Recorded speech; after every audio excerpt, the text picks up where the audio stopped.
nação tricolor, tudo beleza? No vídeo de hoje, quero trazer para vocês o que há de verdade sobre essa história de Everton Ribeiro. Quero falar também sobre o pré-jogo de Corinthians e São Paulo, jogo que será realizado amanhã às 21h30 lá no Itaquerão, tá? Mas antes, deixa eu me apresentar para quem ainda não me conhece. Meu nome é Carlos Nogueira e esse é o canal Chama Tricolor. Você está aí assistindo esse vídeo? Dá um like, não custa nada, é de graça. Se inscreve no canal, ative o sininho. Nos ajude a fortalecer o nosso trabalho. Seu like, a sua inscrição é muito importante para a gente. Só assim você não perde nenhum vídeo, né, que a gente postar no canal. E não fica nunca mal informado. Você não precisa ficar se informando pela mídia tradicional que só fala mal do São Paulo. Dá uma moral pra gente, tá certo? Para você que já se inscreveu, meu muito obrigado. Bom, o primeiro assunto que eu quero trazer para vocês é sobre Everton Ribeiro. Todo mundo sabe que o Everton Ribeiro sempre foi um sonho antigo do São Paulo desde a época de Cruzeiro. Agora, com a possibilidade dele não renovar com o Flamengo, essa chance parece que pode se concretizar. Dorival Júnior pediu para a diretoria do São Paulo verificar essa possibilidade e o São Paulo parece que vai acatar. Sondou, né, foi sondar a situação do Everton Ribeiro e pelo que foi apurado, né, o Everton Ribeiro, ele num primeiro momento não descartou o São Paulo. Ele só vai tomar uma decisão depois que o Flamengo não tiver mais nenhum interesse. Ou seja, na hora que o Flamengo desistir oficialmente, falar que não vai renovar, aí é que ele vai pensar em propostas. E aí é que entra o principal problema.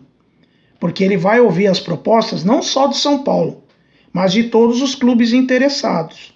Então aí a gente já sabe que tem problema, né? Que se o São Paulo tiver que entrar numa disputa com outros clubes, na pindaíba que está, a gente já sabe o resultado, né?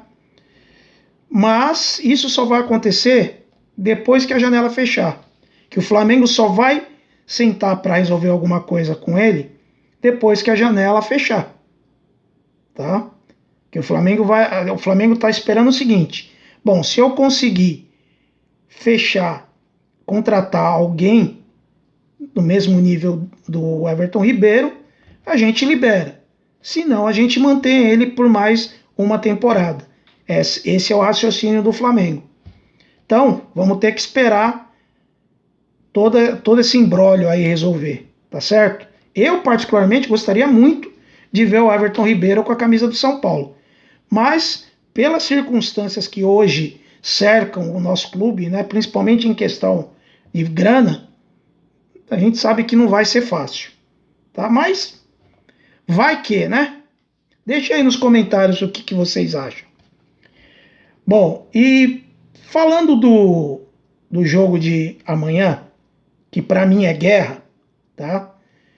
Hoje eu vi uma postagem, um perfil no Instagram perguntou assim, quem era mais rival, Palmeiras ou Corinthians? Porque por causa dos últimos acontecimentos, né, acham que a torcida do São Paulo está mais rival do Palmeiras do que do Corinthians. Eu discordo. Palmeiras, para mim, é rival. Corinthians, para mim, é inimigo. Tá? Então, eu já nem discuto isso. Tá certo? Bom, e por falar, né, falando do time, o lateral direito Rafinha, ele retornou da Alemanha após receber as homenagens lá no Bayern de Munique e treinou com o elenco do São Paulo já nessa segunda-feira e está confirmado para o jogo de amanhã às 21h30. Tá? O lateral direito foi liberado pela diretoria são paulina para viajar na última sexta-feira para o evento do clube alemão. Muito torcedor ficou revoltado, mas isso já estava acertado antes. Eu não estou normalizando, tá, gente? Eu também achei um absurdo. Mas, né, palavra dada, a gente não volta atrás. E aí, nessas questões de dever o elenco, Com que moral que a diretoria vai falar não vou ceder? Não é verdade? Então, bom, por conta disso, ele foi ausência na partida contra o Cuiabá no último sábado. Porém, ele não atuou no amistoso promovido pelo Bayern. E aí no treino dessa segunda-feira, ele deve ser titular, né, como ele treinou normalmente, ele deve ser titular no time de amanhã. O time que deve jogar contra o Corinthians deve ser o mesmo time que jogou contra o Palmeiras. Deve ser praticamente Rafael, Rafinha, Arboleda, Beraldo e Caio Paulista, Pablo Maia, Alisson, Rodrigo Nestor e Michel Araújo, Luciano e Caleri. Esse é um time provável. Talvez ele possa até entrar sem o Nestor, né? Colocar um outro jogador, o Rato, por exemplo. Vamos esperar para ver. O Alan Franco volta a ficar à disposição após se recuperar de um problema na perna direita. Em contrapartida, Dorival Júnior ainda não terá Gabriel Neves, né, que ainda está com aquele problema na costela, né? Ele fraturou a costela no jogo contra o Palmeiras. E no treino dessa segunda-feira, Dorival exibiu um vídeo para os jogadores antes de ir para o gramado. Na sequência, houve uma atividade tática, seguida de ensaio de bolas paradas, tá? Para parte do grupo, a comissão técnica comandou uma atividade de posse em espaço reduzido, para ver se aprende a tocar bola também, né? Então, eu espero, sinceramente, que não tenha novidades no time, tá? Vamos aguardar para ver, a gente só vai saber mesmo quando sair a escalação amanhã. Já pro lado lá dos nossos rivais, pro lado do Parque São Jorge, há a possibilidade da ausência do meia lá, do garoto Gil, nem sei o nome, Gabriel alguma coisa lá. Ele não deve jogar, que é a perda da apêndice. E o Matias Rojas, ele saiu do jogo com o Bahia reclamando muito de uma pancada no tornozelo. E é dúvida. E além de tudo isso, né, vocês devem ter acompanhado aí na mídia, a treta, né, que também serve um pouco para desestabilizar um pouco o ambiente, a treta do Emerson Sheik, que é um ídolo deles, falando do Gil, que o Gil não é nem sombra do jogador com quem ele jogou, né? E o Fagner tomou as dores. Então, lá as coisas estão, né? Outro que fique cada vez pior, né? Vamos dizer a verdade. E assim, o que mais me preocupa nesse jogo lá no estádio deles é a arbitragem. Tá? Vamos falar sério agora.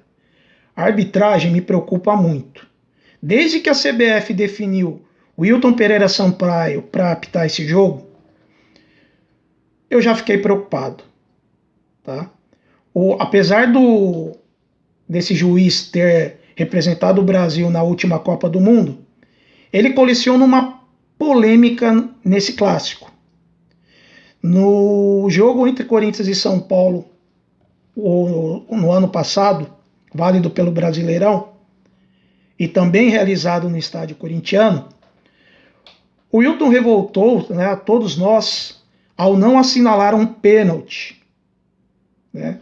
Na ocasião, o São Paulo ganhava por 1-0, quando aconteceu um lance no meio da área lá, e o Renato Augusto utilizou as mãos como se fosse um levantador de vôlei. O árbitro considerou o lance normal e mandou a partida seguir. Partida essa que terminou empatada em 1-1. No fim do confronto, o atacante Caleri ainda afirmou que o rival jogou vôlei dentro da área. Aí a gente pega o outro jogo esse ano, em que houve um pênalti totalmente fantasioso, fantasma, em cima do garoto lá do Corinthians, lá, do Rafinha, que ele também, que o árbitro em questão deu aquele pênalti. Ou seja, Todo jogo que cai em Itaquera, o juiz opera, tá? Então a gente tem que ficar bem atento a essa arbitragem tendenciosa, tá? Eu particularmente, eu me preocupo muito com isso. Tanto que esse lance do Renato Augusto, a maioria dos especialistas em arbitragem disseram o seguinte: se a bola bate na mão do Renato Augusto, que está com o braço aberto dentro da área, mesmo que não seja intencional, a regra diz que não deveria, aliás, que deveria, perdão, ser marcado o pênalti para o São Paulo. Ele estava com o braço aberto, ele não estava numa posição natural. Por mais que fale, a bola ia pegar no rosto, ele se assustou, não interessa. Pênalti. E o juiz não deu, e foi na cara dele. Então, eu gostaria de saber o que está sendo feito por essa diretoria que não pressiona, que aceitou passivamente a indicação desse árbitro, correndo o risco de tomar um prejuízo enorme lá em Itaquera. Um outro recado que eu tenho para dar para esse time é: esqueçam essa história de tabu. Se tiver que construir uma vitória, construa com tranquilidade. Não há necessidade de sair de lá com uma derrota para depois ter que remar tudo no jogo de volta. O empate lá é um bom resultado. Se ganhar, melhor. Tá? Mas não vamos entrar no desespero. Temos que sair de lá com um bom resultado. Eu espero muito que esse vídeo chegue a um desses jogadores. De verdade. Mas eu só espero isso, e que não entrem borrados, tá?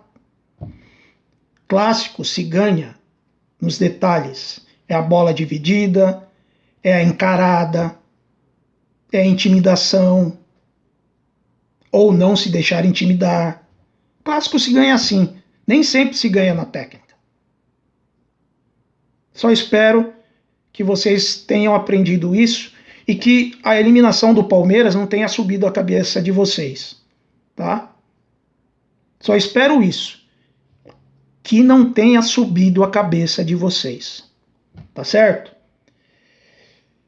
Bom, eu vou ficando por aqui, ansioso pela partida de amanhã, já estou no clima, já estou nervoso, espero muito que São Paulo saia com resultado positivo lá. Como eu disse, o empate não é de todo ruim, e eu acredito muito na classificação, tá certo? Lembrando que esse canal é o Chama Tricolor, uma chama que arde no peito e jamais vai se apagar. Até a próxima!